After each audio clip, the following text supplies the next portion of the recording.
Nagtitiis pa rin ang ilang residente sa Pangasinan sa hindi pa rin humuhupang baha sa ilang barangay roon. Ang ilang pamilya nasa evacuation centers pa rin. Live mula sa Dagupan City, may unang balita si Sandy Salvacion ng GMA Regional TV.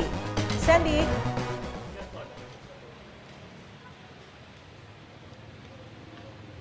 Maris, dito sa Pangasinan ay nararanasan pa rin itong matataas na alon. Kaya naman, pinag-iingat ng mga otoridad ang mga bangking isda na pumapalaot sa ngayon.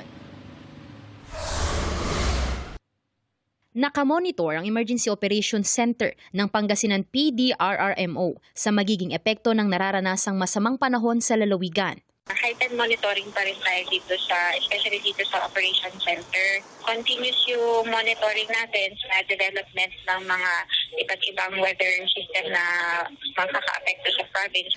Baha pa rin sa ilang barangay sa Lingayen at Binmalay. Marami pa rin binabahang barangay sa Dagupan City at Calasiao. Umabot na sa 5 LGU sa Pangasinan ang nagdeklara ng state of calamity. Bukod sa Dagupan City, Mangaldan, Santa Barbara at Bugalyon, nagdeklara na rin ang mga taram. Asahan daw ang peak ng habagat sa Huwebes kaya pinag-iingat ang mga residente. Napaalalahanan po ang lahat na makinig po if ever ipatupad ng ating LCEs, ng ating BDRRMCs na magsagawa po ng preemptive evacuations.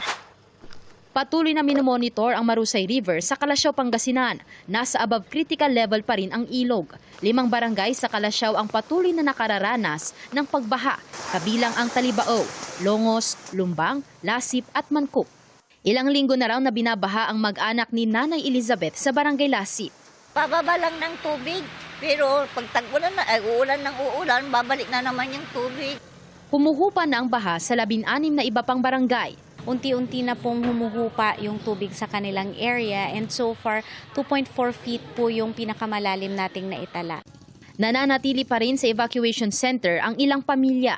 Bukod sa Marusay River, patuloy rin na minomonitor ang Pantal River sa Dagupan City, Banyaga River sa Bugalyon, Balingkaging sa Mabini, Cabatuan River sa Alaminos City at Sinukalan River sa Santa Barbara.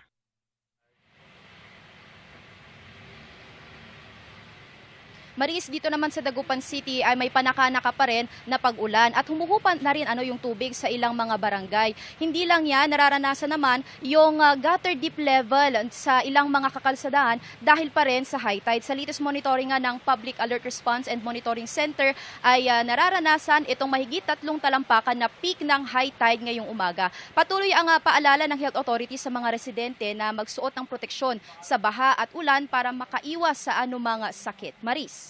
Maraming salamat, Sandy Salvacion ng GMA Regional TV. Ingat kayo!